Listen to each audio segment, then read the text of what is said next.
Okay, welcome back to our graphics tutorial video series and the Shapeshifter project. So we want to take on, in this video, phase 5. All right, and that's our fine tuning. And in fact, probably on this video, we will just look at the first part of phase 5, customizing the location of the buttons, and we'll worry about the rest of the parts in future lessons. So let's scroll down to where we set the buttons up. There's nothing to do in this pre area with our variable declarations. But in the init, if we don't specify, we were just able to add the buttons to the screen, add up, add down, and so forth. And it worked out just great. They use something called the flow layout, which just kind of starts in a natural manner near the upper left corner. They actually center it, I believe, and then they just kind of work their way out. If there's not enough room, they go to the next line. They make the buttons logical sizes and whatnot. And it takes care of a lot of that for you. If we want to take total control over that, we have to clear that layout option. So the first thing we're going to do is we're going to set layout null. Okay, and now what that does is that clears auto format regulations, we'll say, and gives us, the programmer, maximum control over our buttons. So that's what that line does. The downside is we actually have to specify where everything goes and the size of the buttons, but it does give us control, so that's definitely a good part. Through some trial and error, I was able to figure out where these buttons best should go. All right, so we're going to go down at the bottom of each button. So we don't have to add in the middle. We can just add right to the after we've added the up, for instance. So we're going to go to the up, and we're going to set the size, up.set size 100, 30. All right, that makes the button size 100 wide, 30 tall. All right, so that's what that does. And then we're going to set the location. We're going to say up.set location 120, 30. All right, and that manually places up at the point 120, 30. And that is, of course, the upper left corner of button. So now that button has been placed directly on the screen exactly where we want it at the size that we like. And through experimentation, I found, and some planning, I found where the other buttons would look good. So we want the down button to be right beneath this. So we're going to say here, down.set size 100, 30. Want the buttons to be the same size. That looks good. And then down.set location, we want this to be directly below. So we're going to say 120, actually 60.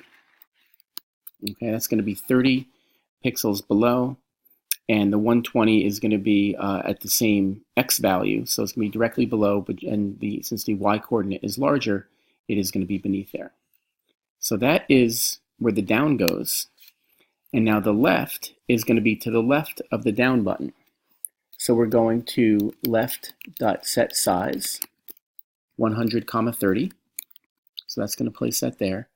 And the location of the left.set location 20, 60. So that's going to put it physically to the left of the down button, which makes sense. The left button should be on the left.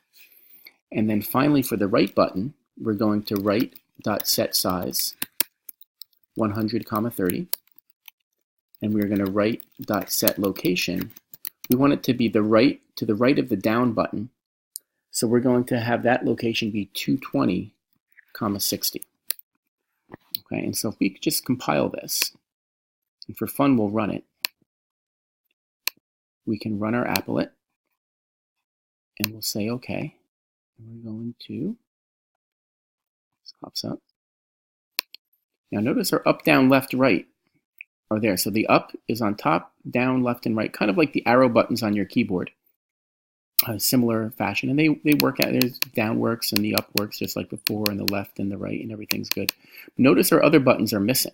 Even if we dragged over, we can't see them, because when you're in this null layout, if you don't tell them where to place the button, if you don't tell Java where to place the button, it's not going to place it anywhere.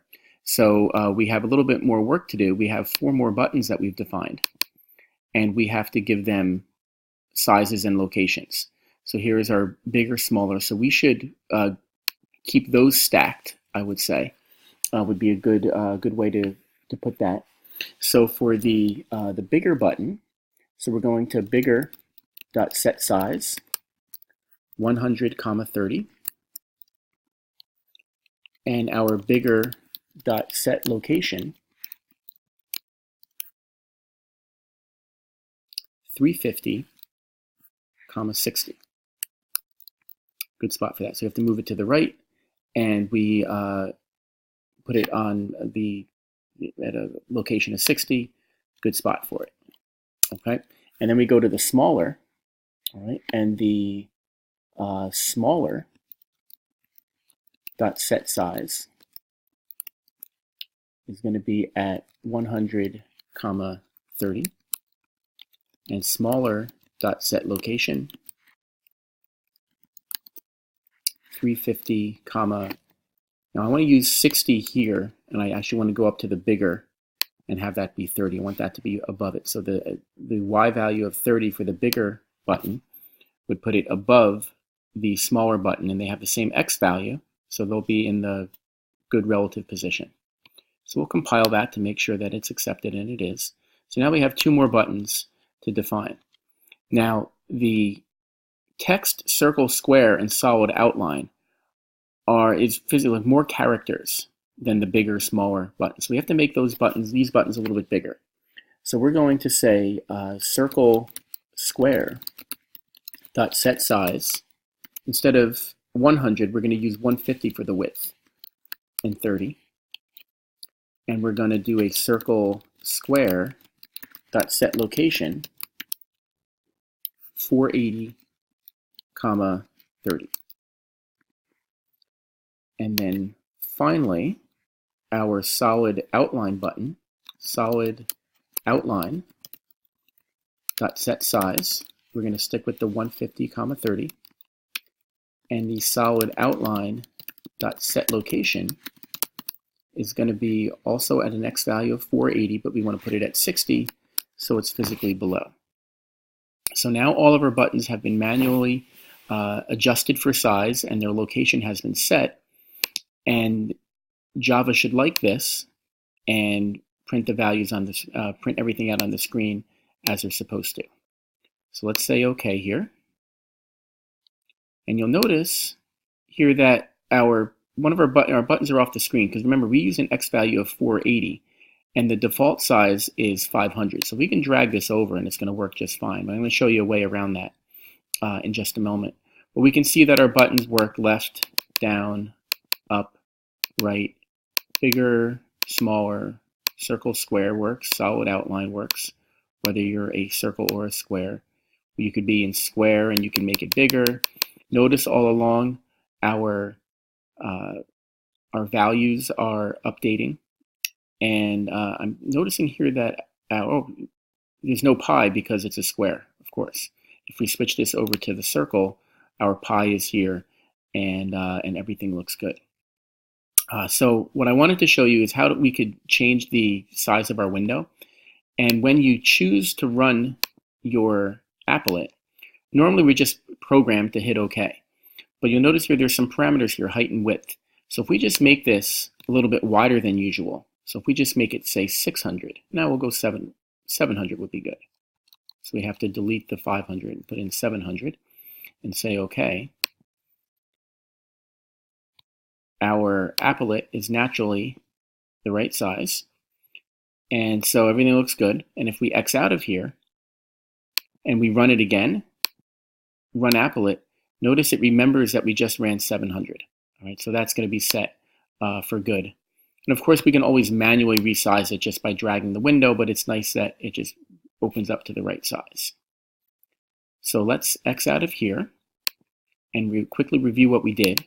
We covered the first part of phase 5, our final phase of fine-tuning, and we customized the locations of the buttons.